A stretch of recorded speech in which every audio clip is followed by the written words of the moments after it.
शासन नायक का अर्थ ये है कि जितने भी लोग उस तत्व ज्ञान को जगत के सामने रखते हैं वो सब भगवान महावीर की तरफ से रखते हैं और उसकी प्रमाणिकता भगवान महावीर के आधार पर है। यद्यपि उसके बाद गौतम स्वामी, सुधर्म स्वामी, जम्बू स्वामी और अनेक केवली हुए और उनकी भी दिव्य ध्वनि खुली, इसलिए उनमें उनकी दिव्य ध्वनि में भी महावीर की दिव्य ध्वनि जैसी ही थी, उसमें कोई कमी नहीं थी।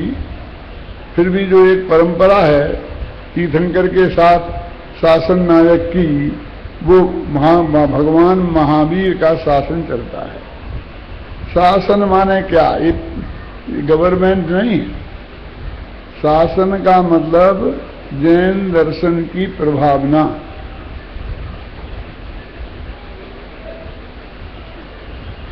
कोई भी बात जगत के सामने आवे तो उसके साथ उस बात के क्या किसकी है, किसके आधार पर उसकी प्रमाणिकता है, इसका निर्णय अवश्य होना चाहिए। ये नियम है। आजकल कुछ ऐसी प्रवृत्तियां हो गई हैं कि किताब निकाल देते हैं और उसमें अपना नाम ही नहीं देते किसने क्या लिखी है। और जब उनसे कहोगे भाई ऐसा क्यों, हमें कोई ऐसा अभिमान नहीं है। उन लोगों को ये समझ में आता है कि जो किताबों में लेखकों के नाम लिखे जाते हैं वो अभिमान के लिए लिखे जाते हैं, मान के पोषण के लिए लिखे जाते हैं। उनकी अकल पर तरस आती है। कुंद कुंद का नाम भी मान के पोषण के लिए ही लिखा जाता होगा। अमृतचंद्र का नाम भी उनके मान के पोषण के लिए ही लिखा जाता है। अरे मान के लिए नहीं, प्रमाण के लिए, क्योंकि ये बात किसकी है, ये जगत उसकी समझकर भगवान महावीर के नाम पर अपनी गप्पें ठोके और महावीर की कहे ये सही नहीं है, तो लेखक की एक प्रमाणिकता होती है और इसके लिए उसके जिम्मेदार कौन है? गवर्नमेंट के हिसाब से तो एक पर्चा भी आप ऐसा निकालो और नीचे प्रेस की लाइन ना हो और जिसने पर्चा निकाला उसका नाम नहीं हो तो उसको खोज के पकड़ के जेल में डालते हैं। कानूनी अपराध है। उन्हें पता नहीं है वे कितना बड़ा कानूनी अपराध कर रहे हैं और कहते ये हैं कि हमें मान नहीं है। सच्ची बात यह है कि उनके नाम में इतनी दम नहीं है कि उनका नाम हो तो एक भी आदमी उस किताब को पढ़ेगा और उसमें जो गप्पें उनने लिखी हैं उनको सिद्ध करने की ताकत उनमें नहीं है। जवाब दे ही नहीं लेना चाहते हैं क्योंकि जवाब दे नहीं सकते। तो भगवान महावीर की दिव्य ध्वनि हम जब मंगला प्रवचन करने बैठते हैं विद्वान लोग तो पढ़ते हैं कि मूल ग्रंथ कर्तारा सर्वज्ञ देवा, तदुत्तर ग्रंथ कर्तारा गणधर देवा, प्रीति गणधर देवा। अब तेसाम वचनानुसार मां साध्य, उस आचार्य का नाम उसमें भी कुंद कुंद आमनाए। फला व्यक्ति ने ये बात लिखी है, पंडित टोडर मेल ने रचितम मोक्ष शास्त्र मोक्ष मार्ग प्रकाशक नाम ध्येयम शास्त्रम मिदम। इतना बोलना पड़ता है, जैसे अब अदालत में बोलना पड़ता है ना कसम खाके कि मैं आपसे यहां पर ये बात कहूंगा। तो ये जो भगवान महावीर की दिव्य ध्वनि की बात पूज्य गुरुदेव श्री के माध्यम से अपने पास आई है, उसकी प्रमाणिकता भी भगवान महावीर के आधार पर है और वो करीब 500-600 वर्ष के बीच में के तक मौखिक ही चलती रही है ना। इसलिए देशना लब्धि में मुख्य रूप से सुनने को मुख्य माना है। दोले समझ सुने चित सयाने। द्रौपदी राम जी कभी कहते हैं सुनो, समझो और चेतो। ये जो थोड़ा क्रम भंग हो गया ना, दोल समझ सुन चेत, वो तो छंदानुरोध से हुआ है कि सुन समझ ऐसा बोलो तो तुक नहीं बैठती है, मैंने ऐसा बोलो तो छंद का वो राय नहीं बैठती है, लय नहीं बैठता है, और सुन समझ बोलो तो बैठ जाता है। इन्होंने समझ सुन लिखा, लेकिन क्रम यही है, पहले सुनो, समझो और चेतो। इसीलिए भगवान की दिव्य ध्वनि में जो आता है तो उस वाणी को जिन वाणी कहते हैं, जिन लेखनी नहीं कहते, माने वो बोली गई है। भगवान महावीर ने समोषण में बैठकर बोला है, बताया है, समझे ना, लिखा नहीं है उनने। धीरे धीरे काल क्रम से, काल के दोष से और हमारी स्मृति कमजोर होती गई और द्वादशांग का विच्छेद हो गया। भद्रबाहु तक श्रुत केवली हुए, उन्हें भी श्रुत केवली कहते हैं, मति केवली नहीं कहते हैं। जो ज्ञान है ना, मत ज्ञान और श्रुत ज्ञान,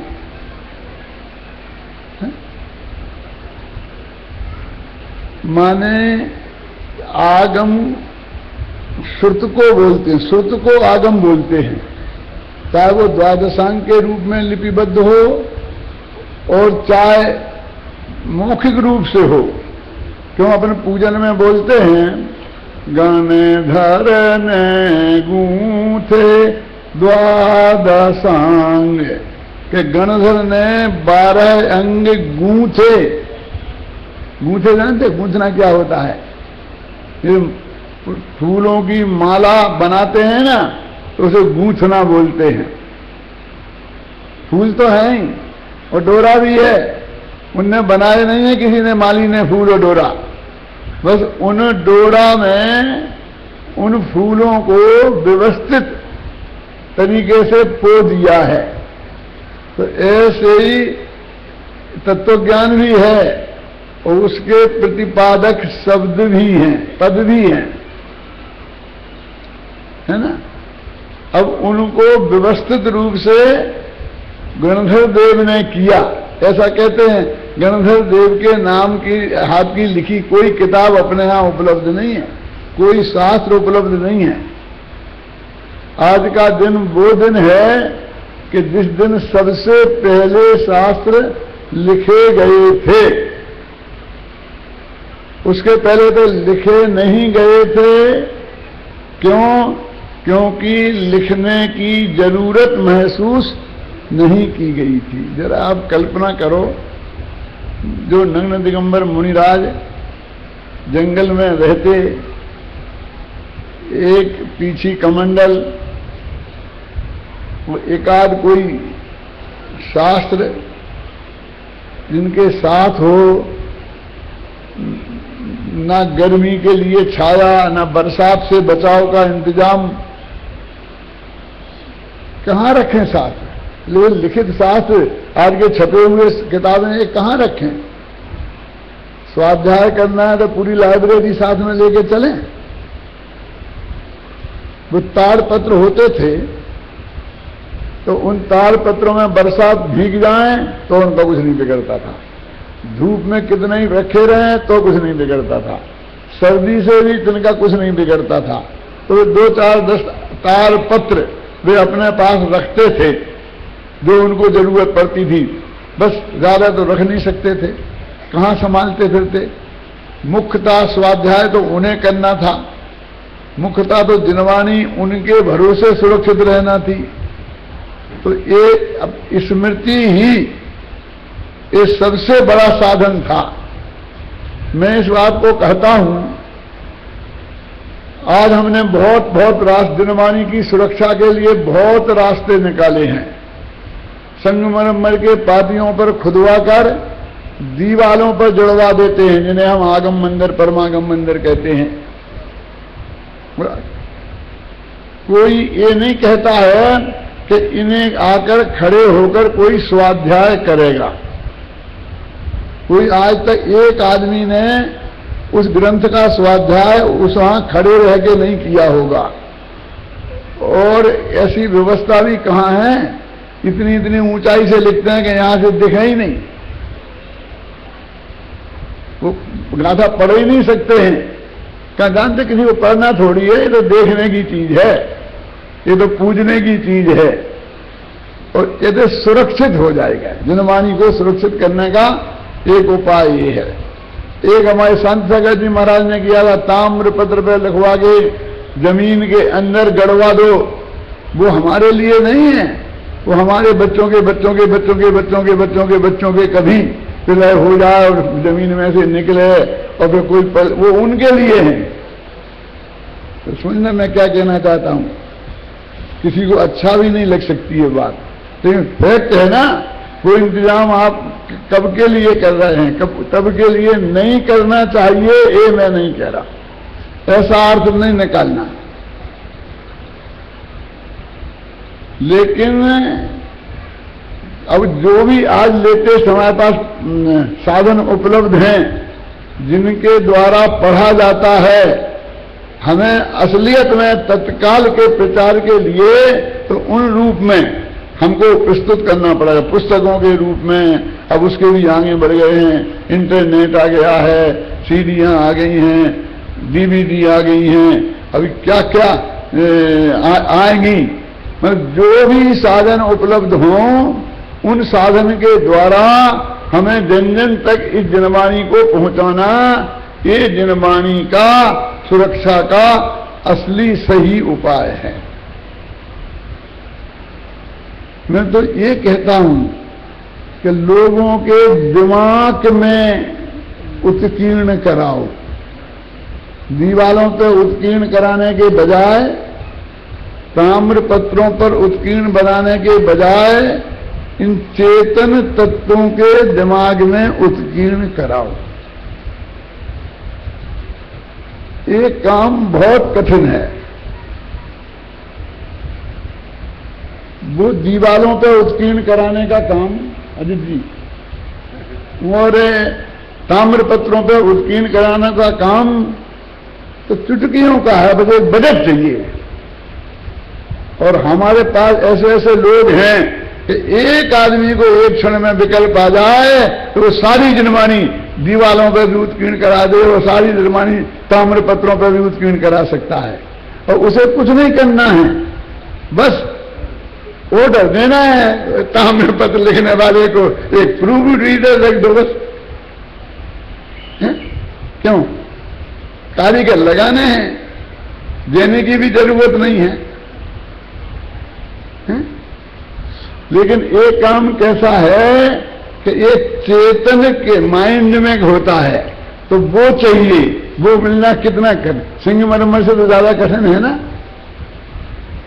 हमने एक 3-3 विद्यालय खोले और उन्हें अब विद्यार्थी नहीं मिल रहे। हमारी कल मीटिंग हुई, बांसवाड़ा वाले भाई आए ना महीपाल जी, इनके साथ कि अब क्या करें, अब उन्हें 3 खोल दिए, 5 भी खोल दें, लड़के तो आते नहीं।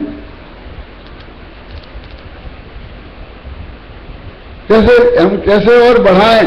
तो ये कच्चा माल मिलना कि जिनके दिमाग में उत्कीर्ण कराएं, पहले वो बहुत कठिन, क्योंकि सारा जगत अर्थकरी है। मैं तो गुजरात में जाता हूं तो उनसे कहता हूं कि तुम्हें तो अपने बच्चों को पढ़वाना नहीं है, तो तुम तो पैसा दे सकते हो दूसरों के बच्चों को पढ़ाने के लिए, तुम्हें तो नहीं पढ़ना है जैन धर्म। यूपी वालों की भी यही हालत है, घबराना नहीं। दिल्ली से देहरादून तक हमने लगा था सैकड़ों विद्यार्थी यहां लेन लग जाएगी। क्यों घबराते क्यों हो? जो सच्ची बात कहने दो। इन्हें तो कमाई कमाई कमाई पैसा चाहिए, तो वो मिलना बहुत कठिन। कौन कच्चा मटेरियल जिस पर ये लिखा जाए और लिखने वाले मिलना उससे ज्यादा कठिन। क्यों? वो कारीगरों को ऑर्डर देने से काम नहीं चलेगा। ये लिखने वाले तैयार करना कितना कठिन काम है वो हम जानते हैं। एक एक विद्वान, ये प्रवीण जैसे ऐसे एक एक विद्वान जो तैयार हुए हैं वो कितनी मेहनत के बाद तैयार हुए हैं। इनके कंठ में, वाणी में, लेखनी में जिनवाणी बसे। ये 5 साल तक लगातार एक विद्यार्थी के दिमाग में लिखें क्या? जब जग विषयों में रचपच कर तो गाफिल निद्रा में सोता हो, तब जो हमारे विद्वान उन विद्यार्थियों के दिमाग में वो तत्व ज्ञान को खोदें, दिखाएं, सिखाएं, पढ़ाएं एक एक बात को। कितने लोग हमारे शिविर में आए यहां, किसी को ये पता नहीं है कि यहां बंबई की दिल्ली की कौन सी टाकीज में कौन सी फिल्म चल रही है। क्यों? और आपकी ये हालत है कि हम भी नहीं जाते साहब। क्यों जाओगे? घर पे ही तुमने नीचे एक रूम इतना बड़ा बना लिया है कि वो सिनेमा घर जैसी बड़ी स्क्रीन, क्या बोलते उसको, लगा लगू के तैयार और 24 घंटे ही चलती रहती है। क्या जरूरत है तुम्हें जाने की? लिखने वाले कितने कठिन उपलब्ध है कि उनके दिमाग में लिखें। वे विषय के साय से हटकर विद्यार्थी रूखा सूखा खाकर पीकर सादा कपड़ों में रहकर इस जगत की चकाचौंध से दूर रहकर वे लिखवाएं और वो लिखें, तब जाकर 10-5 साल में एकाध कोई योग्य विद्वान निकलता है। अभय जी आपको पता होगा, जब अपने 1-2 बैच निकल गए, अच्छे टॉप के बैच निकले थे, अभय जी भी उन्हीं में से थे, तो हमारे शशि भाई और राजन भाई कहने लगे कि साहब हमें तो संतोष नहीं है। क्या संतोष नहीं है आपको? ये जो विद्वान तैयार हुए हैं, नहीं, जो आपने आश्वासन दिया था वैसे तैयार नहीं हुए। सही घटना बता रहा हूं। कैसे नहीं हुए कि मैंने कहा कि ये अनुवाद करें किताब का, तो नए चक्र के मैंने कुछ पेज दिए तुम्हारे विद्यार्थियों को, तो वे कोई कर ही नहीं पाते। मैंने कहा क्या कह रहे हो तुम? क्या समझते हो 5 साल में भी अनुवाद करने वाले पंडित टोरे मतलब जयचंद छाबड़ा पैदा हो जाएंगे, कुंद कुंद पैदा हो जाएंगे? बोले जयचंद छाबड़ा और कुंद कुंद पैदा नहीं हो तो हुकुमचंद तो पैदा हो। मैंने कहा हुकुमचंद पैदा होंगे, 5 साल ही पढ़ेंगे और 40 साल उसमें प्लस करो और उसी में लगा रहे वो 40 साल, तो आज के हुकुमचंद जैसा पंडित तब बनेगा वो। आप आज कल्पना करते हो कि आज बन जाए वो? अब पकते पकते पकते पकते हम 80 साल के हो गए, दुनियादारी देखी नहीं है। आप लोग हमें मूर्ख समझते, यही नहीं समझते, यही नहीं समझते, यही नहीं समझते। बच्चे मूर्ख समझते हैं, इनको टीवी चलाना नहीं आता है, तो हमसे बुला बुला के कहते हैं कि बेटा जरा समाचार लगा देना। कि दादाजी क्या लगाना है? आज तक लगा दूं? कि लगा दे आज तक। हमसे लगवाते हैं, क्या करें? वो हमको बिना पढ़ा लिखा मानते, हम अपने को MA PhD डी। अरे वाह, और वो हम उनके सामने बिना पढ़े लिखे हो गए। यानी इस जगत से हटकर कटकर, मेरे कहने का मतलब अब दिक्कत ये है कि वो जो तुम्हारे वो हॉल में जो तुमने लिखाए हैं वो 1000 वर्ष तक उनको कुछ होने वाला नहीं है। राजन वैसे के वैसे चमकेंगे। ताम्रपत्र अंदर लगाए 10,000 वर्ष तक वो कुछ होने वाला नहीं है। यहां तो वो बन के तैयार होते हैं और वहां 1000 बीमारियां लग जाती हैं और मरने का नंबर आ जाता है। क्या करें? यहां हम पैदा करते जाए, वहां मरते जाए। है कोई उपाय कि यदि उन्हें विद्वान बना दें तो वे अमर हो जाएं। नहीं, तो बाकी तुम बैठे हो, हम तुम्हारे यहां पंडित भेजें धर्म पढ़ाने के लिए, और तुम उन्हें धंधा सिखा दो, धंधे में लगा दो। क्यों आदि, यही धंधा है ना। क्या करें, मतलब ये कितना कठिन काम है जो इस युग में समझ लो भगवान महावीर के शासन में और जिन लोगों के माथे आया है उन जैसा महाभाग्यवान इस जगत में कोई नहीं है।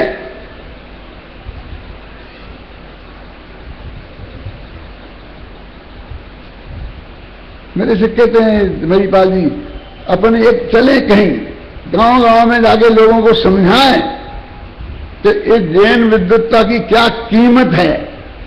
नहीं नहीं साहब, वो पैसा, अरे तुमको कोई नहीं मरेगा, अभी तक तो मरा नहीं है, अभी तक कोई, यहां भी लाख लाख 1.5 लाख रुपए महीना पा रहे मेरे विद्यार्थी यहां बैठे हैं,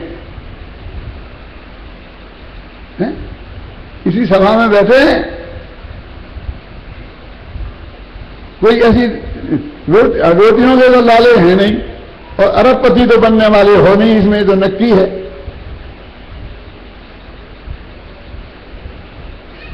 तो ये कितना कठिन काम है। धरसेन स्वामी को ये चिंता हो रही थी रात के 4 बजे कि भाई अब तो लोग ऐसे दिखते ही नहीं हैं, इन्हें 6-6 दफे पढ़ाओ तो भी ढंग से याद नहीं रहता है, अब बिना लिखे नहीं चलेगा। अब जो तत्व ज्ञान सुरक्षित रहा है अब उसे किताबों में लिखना पड़ेगा, अब दिमागों में लिखने से काम नहीं चलेगा, क्योंकि जैसे दिमाग चाहिए उस क्वालिटी के दिमाग अब उपलब्ध नहीं हो रहे। उन्हें भी विद्यार्थियों की कमी आ गई थी। महीपाल जी कहां थे? गुजरात में थे, गिरनार जी की गुफा में। और विद्यार्थी कहां से बुलाए थे? दक्षिण भारत से। आज भी ऐसा ही है कि गुजराती कहां पढ़ते हैं?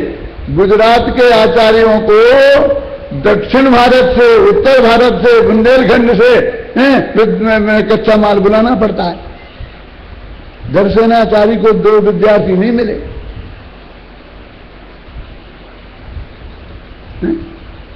क्या तुम उनसे अपनी तुलना कर रहे हो? अरे भाई कोई तुलना कर थोड़ी रहे हैं, उनका काम कर रहे हैं, उस काम को आगे बढ़ा रहे हैं, उस काम को आगे बढ़ाने के लिए जो भी समझो प्रयास कर रहे हैं, तो वो भी प्रयास नहीं करें। क्या उपाय है बोलो जनन जी? समझाने के अलावा हमारे पास क्या उपाय है? हम नरेंद्र मोदी जैसा डंडा तो चला नहीं सकते। मेरे कहने का मतलब ये है कि ये जनवाणी की सुरक्षा का दिन है, आपने जुलूस निकाला है, तो वो जनवाणी कैसे सुरक्षित रहेगी? कल जो घोषणा करे आप डॉक्टर साहब को कहानी सुनाएंगे, कहानी सुनाएंगे, कहानी तो इसमें लिखी है, पढ़ लेना। तो आधी से आधे पैसों में एक किताब मिल रही है वहां, और फ्री में भी मिल रही है, लेकिन पढ़ लेना। मैं ये कहानी क्या सुनाऊं? और सुमत प्रकाश ने सुना दी है,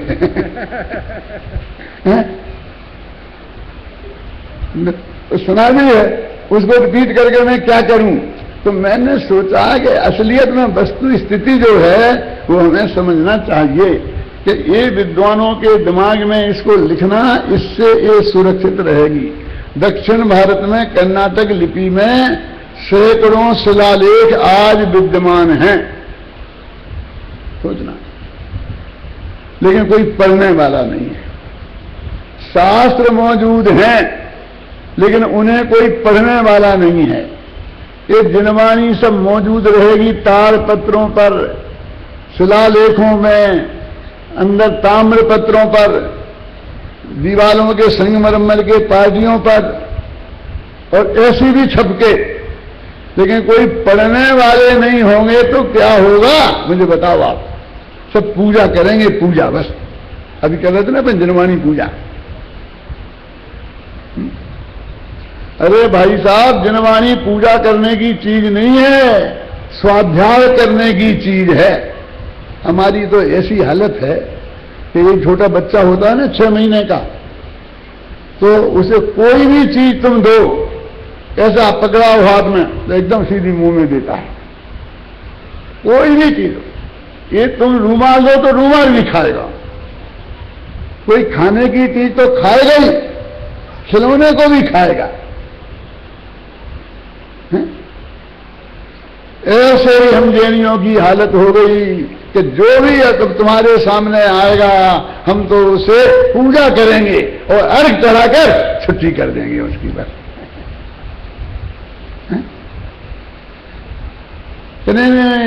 जनवाणी के पैर पढ़ो। मैंने कहा मैंने बहुत कोशिश करी, लेकिन जनवाणी के कई पैर दिखे ही नहीं, क्या पढ़ूं? इनके पैर दिखते हैं कहां, किधर को हैं? इधर है क्या? इधर जनवाणी के भी पैर पड़ते हैं। अरे ये स्वाध्याय करने की चीज है, ये अध्ययन करने की चीज है, इसका एक एक पैर खोलकर देखने की चीज है।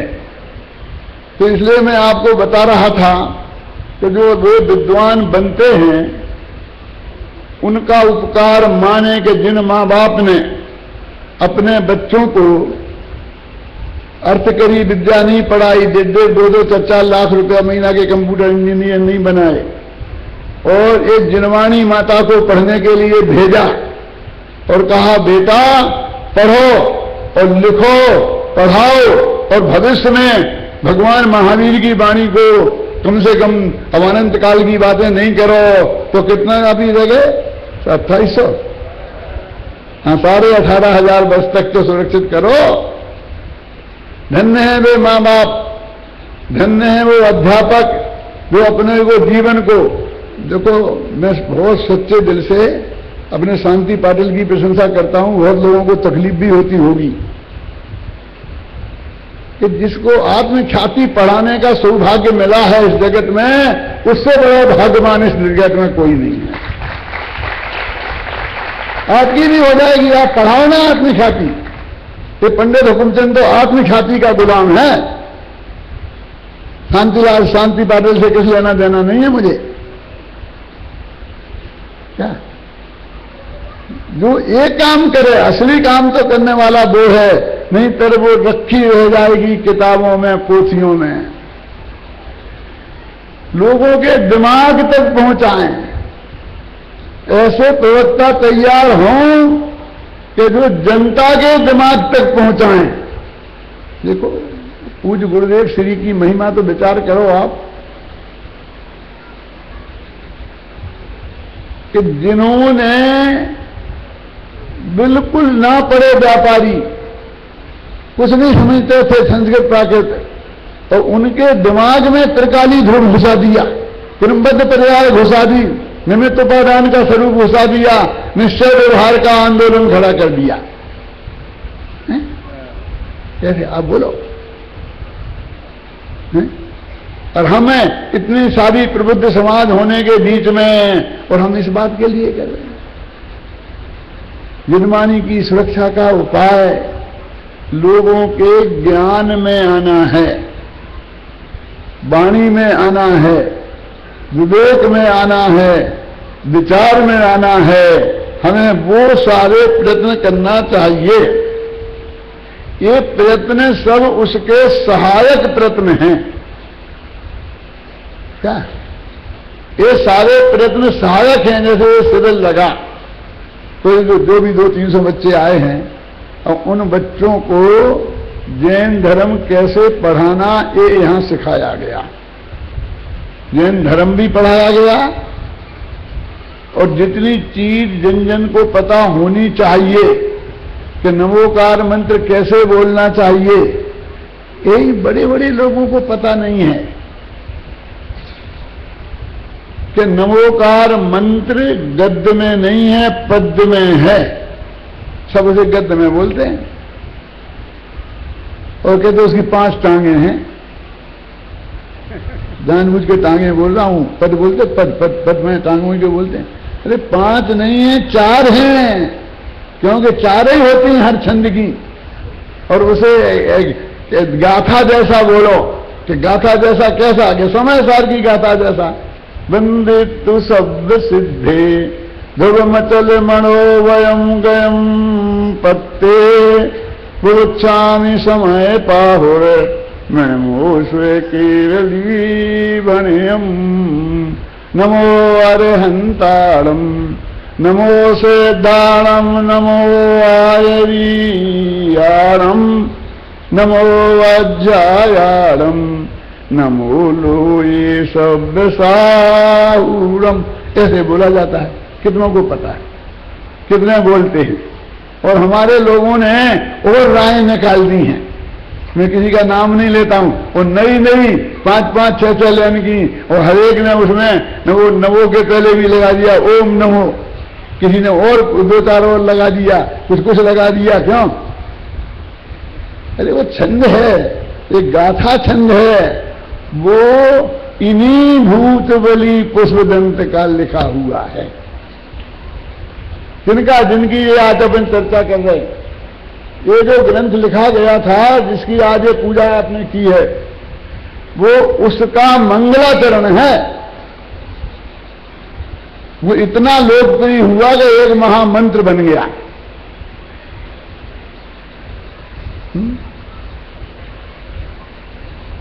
जिन के साथ बच्चे को याद है, लेकिन वो बच्चे को वो याद जिस तरह से बोलना चाहिए, वो गाथा छंद है, वैसा पता नहीं है। तो हम हर प्रशिक्षण शिविर में 48 हो गए, पहले ही दिन से पढ़ाते हैं। सब इन बच्चों को पढ़ा दिया और इनको पढ़ा दिया, तुम पाठशाला में ऐसे ही पढ़ाना। अब नई पीढ़ी आएगी, वो सब इस तरह नवोकार मंत्र बोलेगी। यदि आपको कुछ देखना हो ना, तो कल परसों वो चलेगा ना दादा क्या प्रशिक्षणार्थी सम्मेलन, उसमें देखना, वो हमारे बच्चे सुनाएंगे आपको कि नवोकार मंत्र कैसे बोलना। गायत्री मंत्र बोलने का भी एक तरीका है ना, ये वेदों के मंत्र बोलने का भी एक तरीका है ना। तो वे सब लोग उसी तरीके से बोलते हैं जैसा उनके यहां तरीका है। ऐसे अपना नवोकार मंत्र बोलने का भी एक तरीका है। तो दो इस समाज के, अब तो माताएं बहनें भी पढ़ने लग गई हैं, बच्चियां भी पढ़ने लग गई हैं। और मेरे कहने का अर्थ है कि इस तरह से इस ज्ञान की पूंजी को कैसे सुरक्षित करना। अब मुझे 2-3 बातें और मार में कहनी है कि अभी मैं प्रवचन करने बैठा तो कमल जी आए थे कि दादा मैंने पेपर बनाए हैं, पेपर देख लो। मैं क्या अच्छा ही बनाए होंगे, छाप दो यार। अब तुम इस टाइम लाए हैं, मैं प्रवचन करूंगा तेरे पेपर देखूं। तो परीक्षा हुई थी, तो धरसेन ने भी जो वे दक्षिण भारत से विद्यार्थी बुलाए थे, उनका इंटरव्यू लिया था। मालूम? समझ जी, इंटरव्यू लिया था। और इंटरव्यू में जब वे पास भये तब उन्हें वो सब ज्ञान दिया था। क्या प्रश्न पत्र था वो? क्या प्रश्न पत्र था?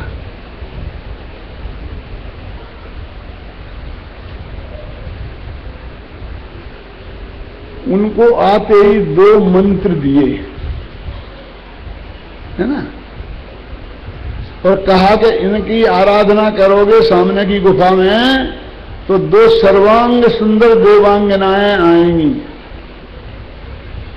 कि गुरुजी हमें देवांगनाओं का क्या लेना देना? हमें आपने देवांगनाओं के लिए बुलाया है यहाँ?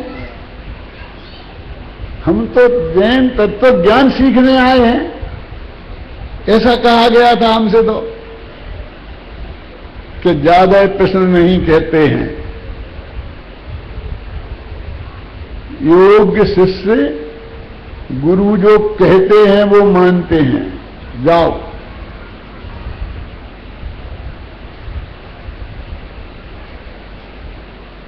एक बात सुन लो कि कोई शंका खड़ी हो तो दौड़े दौड़े मेरे पास भागकर मत आना। तुम्हारा आत्मा ही तुम्हारा गुरु है। आत्मैव गुरु, अपने आत्मा से उस प्रश्न का जवाब मांगना, बार बार गुरु जी को परेशान नहीं करना।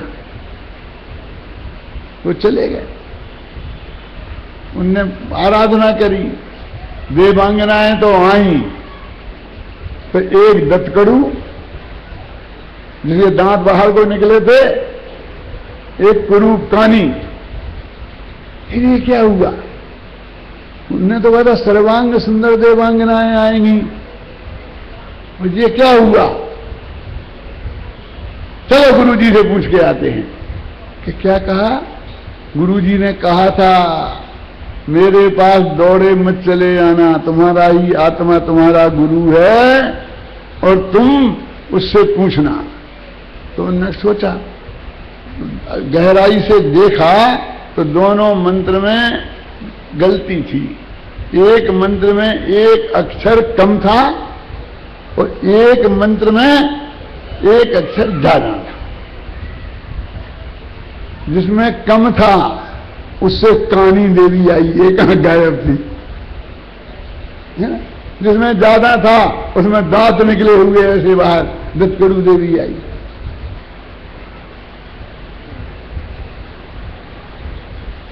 उनने कहा ये गलती है, अब गलती कैसे सुधारें? गुरुजी ने मंत्र दिया, पहले ही दिन मोक्ष का पाता, अब गुरुजी की गलती जाके बताएं पहले ही दिन। तो लेकिन बेटा तुम पढ़ने आए हो क्या पढ़ाने हैं? लेकिन क्या करें, उनने मना कर दिया था कि हमारे पास मत आना। सोचते रहे, आखिर इस निर्णय पर पहुंचे कि अपन तो सुधार लेते हैं, माफी मांग लेंगे गुरु जी से।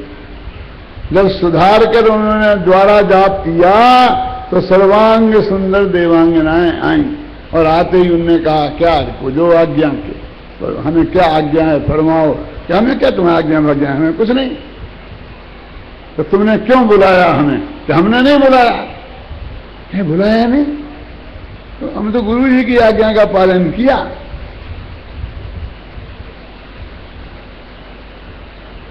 और वो चल आ गए गुरु जी के पास। अब डरते डरते आए, क्योंकि गुरु जी की गलती सुधारी थी। हैं? जब वो आए और उनने नमस्कार किया तो उन दर्शन ने कहा आओ भूतबली पुष्पदंत। उनके नाम ये नहीं थे भूतबली और पुष्पदंत, दूसरे नाम थे। जब उन्हें नए नामों से पुकारा तो उन्हें ये क्या कह रहे, गुरु जी क्या बोल रहे, और उनका ध्यान अपना शरीर पे गया तो उनके पुष्पदंत के दांत बिखरे हुए थे। होते ना किसी लोगों के, और बिखरे हुए दांत वाले प्रवचन अच्छी तरह नहीं कर सकते। क्या उच्चारण सही नहीं होता है। तो उस देवी ने, जिसके दांत निकले हुए थे, देवी के भी, उनकी दांत पंक्ति बिल्कुल ठीक कर दी एकदम। क्या? और इसलिए आचार्य ने उन्हें पुष्पदंत का, फूलों के समान दांत हैं जिनके, पुष्पदंत, समझ गए ना। हमारे एक मित्र डॉक्टर हैं बंबई में दांत के, अरुण डोढल। तो मैं कहता हूं तुम हमारे तो तुमने हमारे दांत ठीक करते रहते हैं वे, नहीं तो ये तो कभी गिर जाते हैं, कहीं यहाँ के गिर जाते, कहीं यहाँ के गिर जाते, तो हम प्रवचन नहीं कर सकते हैं। और वे बढ़िया हमारे दांत बना देते हैं, तो बढ़िया से 80 वर्ष में भी कर रहे हैं। लोग पूछते हैं कि असली है कि नकली, में कहे हैं, ये मत पूछो असली है, कल तुम हमसे ही पूछ लो कि तुम असली हो कि नकली है। आज उस रूप में है। और भूतबली आचार्य जो थे बहुत दुबले पतले थे, कमजोर थे, तो उनको एकदम मजबूत कर दिया। भूतबली माने बहुत ताकतवर, इसलिए भूतबली पुष्पदंत उनके नए नाम रखे गए। और उन्हें जब उनने कहा कि हमने ऐसा ऐसा किया था, तो बोले, आचार्य बोले कि हमें नहीं पूछना, तुमसे किसने पूछा, क्यों बोल रहे हो ज्यादा? हमें सब पता है। यानी हमने बुद्धि पूर्वक ऐसा करके देखा था और तुम्हारी बुद्धि की परीक्षा करनी थी। कमल जी, काय की परीक्षा करो? बुद्धि की, रटाई की मत कि कितना रटा किसने, कैसे क्या रटा, उसमें कुछ बुद्धि है कि नहीं है ना, उसकी परीक्षा करो। उन्होंने काय की परीक्षा की थी? ये नहीं पूछा था कि तुम्हें गोमट सारे याद है कि नहीं है, ये नहीं पूछा था कि तुमने कौन कौन सी किताबें पढ़ी हैं। क्यों? वो पढ़ाने का काम तो हम करेंगे, वो पढ़ाने का काम तो हम करेंगे। हमको तो आपकी बुद्धि की परीक्षा करनी है। यदि आप बुद्धिमान हैं, सच्चे दिल से पढ़ना चाहते हैं, तो हमारी मेहनत सफल होगी। अन्यथा हम पढ़ाएंगे, बुढ़ापे का समय आ गया, दो कोई तो मुश्किल से पढ़ा पाएंगे और बे निकल गए, ऐसे ही चालू तो फिर क्या होगा। तो उन्होंने कहा मुझे ऐसे ही शिष्य चाहिए थे। कैसे? कि जो अत्यंत विनयवान तो हों, लेकिन गुरु के आतंक से इतने घबराए ना हों कि वे कुछ सोच ही नहीं सकें, बोल ही नहीं सकें, कोई गलती दिखे तो सुधार ही नहीं सकें। ऐसे नहीं चाहिए मुझे। क्या? विवेक के धनी भी चाहिए और विनय मर्यादा का उल्लंघन नहीं करें, ऐसे भी चाहिए। तुमने वो मंत्र सुधार लिए, उसकी परीक्षा हो गई, पास हो गए, फर्स्ट डिवीजन, दांत मात ठीक हो गए ना, और फिर भी आकर के यहां अकड़ते नहीं आए कि हमने ऐसा किया गुरु जी के सामने। फिर भी हाथ जोड़ रहे और उसकी गलती की माफी मांग रहे। माने विनय का भी छोड़ी नहीं और विवेक भी छोड़ा नहीं। विनय और विवेक के धनी ऐसे मुझे शिष्य चाहिए। मैंने बहुत ही सुंदरतम भाषा में एक कहानी लिखी है, 5 मिनट लगेंगे, लेकिन मैं अभय कुमार से पढ़वाना चाहता हूं। तो शांति से बोलना नहीं, अभय कुमार पढ़ना बस, किसी से लो लो लो पढ़ो, शांति से सुनो, फिर बाद में मुझे कुछ बोलना होगा तो बोलूंगा।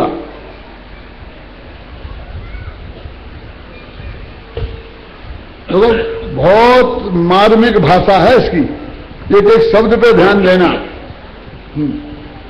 ये पुस्तक आप कुछ भी कहो दादा के द्वारा बहुत वर्षों पहले लिखी गई। इसकी तीसरी कहानी जागृत विवेक, आप सब ध्यान से सुने। बात लगभग 2000 वर्ष पुरानी है। गिरनार की गहरी गुफा में अंतर्मग्न आचार्य धरसेन का ध्यान रात्रि के अंतिम प्रहर में जब भग्न हुआ तो वे श्रुत परंपरा की सुरक्षा में चिंता मग्न हो गए।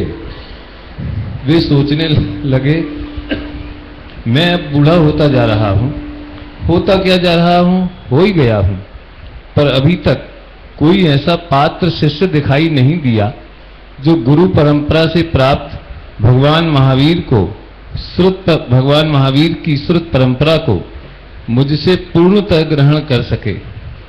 लगता है बुद्धि की हीनता के कारण अब केवल श्रुत के आधार पर सिद्धांत की सुरक्षा संभव नहीं है। अब उसे लिखित रूप से भी सुरक्षित किया जाना चाहिए, पर समझ में नहीं आता कि ये सब संभव कैसे होगा, क्योंकि अब मेरा जीवन ही कितना रहा है। यदि योग्य शिष्य मिल जाएं तो उन्हें सब कुछ सिखाकर लिपिबद्ध करने का आदेश देकर निश्चिंत हो जाऊं, पर मेरे सोचने से क्या होता है, होगा तो वही जो होना है। सोचते सोचते वे कुछ निद्रित हुए तो स्वप्न में देखते हैं कि जवान बलिष्ठ कर्मठ शुभ्र वृषभों का एक नम्रीभूत धुरंधर युगल उनकी ओर चला आ रहा है। आ ही नहीं रहा, आ ही गया है और उनके पावन चरणों में नतमस्तक है। वे एकदम जागृत हो गए। विकल्पों की निरर्थकता को गहराई से जानने वाले आचार्य श्री को लगा कि ये स्वप्न तो मेरे विकल्प को सार्थक सूचित करता सा प्रतीत होता है। ध्यानमग्न आचार्य धरसेन ने जब नासाग्र पलकों को ऊपर उठाया तो दो उत्साही युवा मुनिराजों को चरणों में नतमस्तक पाया। समागत मुनिराज विनम्र शब्दों में कह रहे थे, द्वितीय श्रुत स्कंद के विशेषज्ञ आचार्य श्री धरसेन के पवित्र चरण कमलों में सिद्धांतामृत के पिपासु यतियों का बारंबार वंदन नमन स्वीकृत हो। अंतर से मृदु एवं बाहर से कठोर आचार्य धरसेन कहने लगे, यदि पात्रता हो तो कुछ भी अलभ्य नहीं। पुरुषार्थियों की पिपासा तृप्त होती ही है, पर सब कुछ अंतर की लगन पर निर्भर करता है। आचार्य श्री के संकेत को अवधारण करते हुए वे बोले, लगन की कमी और पुरुषार्थ की उपेक्षा तो अंत्यवासियों से कभी होगी नहीं, पर पात्रता का निर्णय तो आचार्य श्री को ही करना होगा। हमें तुमसे यही उत्तर अपेक्षित था। आचार्य श्री की कृपा के लिए अनुचर अनुग्रहित हैं। दोनों को दो मंत्र देते हुए आचार्य श्री बोले, जाओ सामने की चोटी पर स्थित गुफा में इन मंत्रों की आराधना करो। मंत्र सिद्ध होने पर सर्वांग सुंदर देवांगनाओं के दर्शन होंगे। दोनों मुनिराज हतप्रभ हो गए। वे सोचने लगे, देवांगनाओं के दर्शन, हमें देवांगनाओं से क्या लेना देना। आचार्य श्री ने हमें ये उनके अंतर के मंथन से परिचित आचार्य श्री बोले, विकल्पों में न उलझो, समय बर्बाद मत करो, जो कहा गया है उसका पालन करो। जाओ जाओ। रुको, जरा रुको, एक बात ध्यान से सुन लो। यदि कोई शंका उत्पन्न हो तो मेरे पास दौड़े मत चले आना। तुम्हारा आत्मा ही तुम्हारा वास्तविक गुरु है। इस महामंत्र को याद रखना। अब जाओ, देर न करो। साधना के पक्के ऋषि राजों के समक्ष देवांगनाओं की उपस्थिति में देर न लगी, पर वे सर्वांग सुंदर न थीं। एक के दांत सामने को निकल रहे थे तो दूसरी एकाक्षी थी। उन्हें देख ऋषि युगल संकोच में पड़ गए। वे सोचने लगे, आचार्य श्री ने तो कहा था कि सर्वांग सुंदर देवांगनाओं के दर्शन होंगे, पर कहीं कुछ गड़बड़ अवश्य है। क्यों न चलकर गुरुदेव श्री से ही जान लें। नहीं नहीं, उन्होंने आते समय कहा था कि कहीं कुछ शंका पड़े तो मेरे पास भागे भागे मत आना। तुम्हारा आत्मा ही तुम्हारा वास्तविक गुरु है। इस महामंत्र को याद रखना, अतः स्वयं ही इसके कारण की खोज करना चाहिए। उन्होंने अपने अपने मंत्रों का गहराई से निरीक्षण किया तो पाया कि एक मंत्र में एक अक्षर की कमी है और दूसरे में एक अक्षर अधिक है। वे एक बार फिर संकोच में पड़ गए। उनका अंतर दुविधा में उलझ गया। वे सोचने लगे, क्या इन मंत्रों को अपने विवेक के आधार पर ठीक कर लिया जाए। वयोवृद्ध, ज्ञान वृद्ध, अनुभव वृद्ध, गुरु परंपरा से प्राप्त समृद्ध श्रुत परंपरा के धनी आचार्य श्री के द्वारा प्रदत्त मंत्रों में सुधार करने का साहस यौवन से उत्पन्न दुस्साहस तो नहीं होगा। गहरे विचार मंथन के बाद दोनों ही युवा ऋषि स्वतंत्र रूप से स्वविवेकानुसार मंत्रों को शुद्ध करने के निर्णय पर पहुंचे और ध्यान मग्न हो गए।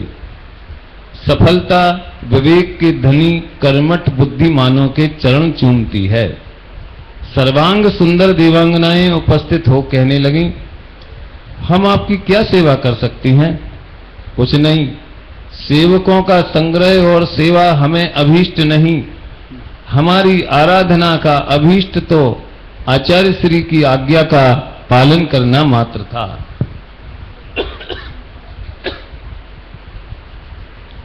दोनों युवा ऋषि आचार्य श्री के चरणों में उपस्थित हुए। नमन करते हुए युवा ऋषियों को मंगल आशीर्वाद देते हुए आचार्य श्री बोले, पुष्पों के समान दंत पंक्ति के धनी पुष्पदंत और अभूतपूर्व बल के धनी भूत बलि को पाकर आचार्य धरसेन कृतकृत्य है। अपने नए नाम सुनकर युवा ऋषि चकराए, पर देह में समागत परिवर्तन को लक्ष्य कर सब कुछ समझ गए। अत्यंत विनम्र पुष्पदंत और भूतबली आचार्य श्री से मंत्रों के शुद्ध करने के अपराध के लिए क्षमा याचना के साथ जो कुछ घटा था उसे सुनाने लगे तो गुरु गंभीर गिरा से आचार्य श्री कहने लगे, ये सब सुनाने की आवश्यकता नहीं है, हमारे लिए कुछ भी अगम्य नहीं है। हमें ऐसे ही विनयशील, विवेक के धनी और प्रतिभाशाली अंतेवासियों की आवश्यकता थी, जिन्हें पूर्वजों से प्राप्त स्वत संपत्ति समर्पित की जा सके। विनय के बिना तो विद्या प्राप्त होती ही नहीं है, पर विवेक और प्रतिभा भी अनिवार्य है। इनके बिना भी विद्यार्जन असंभव है। गुरु के प्रति अडिग आस्था का भी महत्वपूर्ण स्थान है, पर वह आतंक की सीमा तक न पहुंचना चाहिए, अन्यथा वह विवेक को कुंठित कर देगी। समागत समस्याओं का समुचित समाधान तो स्वविवेक से ही संभव है, क्योंकि गुरु की उपलब्धि तो सदा सर्वत्र संभव नहीं। परंपराएं भी हर समस्या का समाधान प्रस्तुत नहीं कर सकती, क्योंकि एक तो समस्याओं के अनुरूप परंपराओं की उपलब्धि सदा संभव नहीं रहती, दूसरे परिस्थितियां भी बदलती रहती हैं। यद्यपि विवेक का स्थान सर्वोपरि है, किंतु वो विनय और मर्यादा को भंग करने वाला नहीं होना चाहिए। विवेक के नाम पर कुछ भी कर डालना तो महापाप है, क्योंकि निरंकुश विवेक पूर्वजों से प्राप्त श्रुत परंपरा के लिए घातक सिद्ध हो सकता है। क्षेत्र और काल के प्रभाव से समागत विकृतियों का निराकरण करना जागृत विवेक का ही काम है, पर इसमें सर्वांग सावधानी अनिवार्य है। हमारी प्रसन्नता का कारण यह है कि तुमने स्वविवेक से मंत्रों में सुधार तो किया, पर विनय और मर्यादा को भंग नहीं किया। मंत्रों के सुधारने के पहले बहुत कुछ सोचा, पर मेरे प्रभाव से आतंकित न हुए और सुधार सत्य सिद्ध हो जाने पर भी अहंकार में नहीं चढ़े। सदाचारी, संतुलित विवेक और विनयशील मर्यादाओं से समृद्ध ऐसे शिष्यों की ही कामना मुझे थी। अब मैं तुम्हें गुरु परंपरा से प्राप्त संपूर्ण श्रुति ही नहीं, आचार्य पद भी यथा समय समर्पित कर निश्चिंत हो जाने के लिए कृत संकल्प हूं। देखो इसमें बहुत बहुत मार्गदर्शन है। आज के विद्यार्थियों के लिए कैसा जीवन होना चाहिए, आज के अध्यापकों के लिए, उनके लिए भी है कि आपको वो अपना सर्वस्व अथवा भगवान महावीर की वाणी का सर्वस्व जिनको हम समर्पित करना चाहते हैं, उनकी पात्रता देखना बहुत जरूरी है, और उन्हें भी कि भाई उस चीज को उसी शक्ति के साथ ग्रहण करना। इस अवसर पर जब हम विद्यार्थियों को महाविद्यालयों में भर्ती करने जा रहे हैं और प्रयत्न कर रहे हैं, यहाँ तो ये प्रयत्न कर रहे हैं कि हम अपने विद्यार्थियों की संख्या बढ़ाएं, जिसमें अधिक विद्वान समाज को दे सकें, और यहाँ ये भी प्रयत्न कर रहे हैं कि उनका स्टैंडर्ड नहीं गिरे और योग्य विद्वान समाज को मिले। तो विद्यार्थियों को, अध्यापकों को कैसे विद्यार्थी बनना है, कैसे अध्यापक बनना है, आज के शुद्ध पंचमी पर्व के दिन इससे बहुत कुछ हमें सीखने को मिलता है। सभी को कुछ ना कुछ मिलता है। सबसे बड़ी बात जो मैं एक दफा फिर याद दिलाना चाहता हूं कि इन्हें दीवारों की बजाय अपने दिमाग में बसाएं, अपने दिल में बसाएं, अपने ज्ञान में बसाएं, अपने उपयोग में बसाएं और अपने जीवन में अपनाएं। इसी मंगल भावना के साथ मैं अपनी बात समाप्त करता हूं।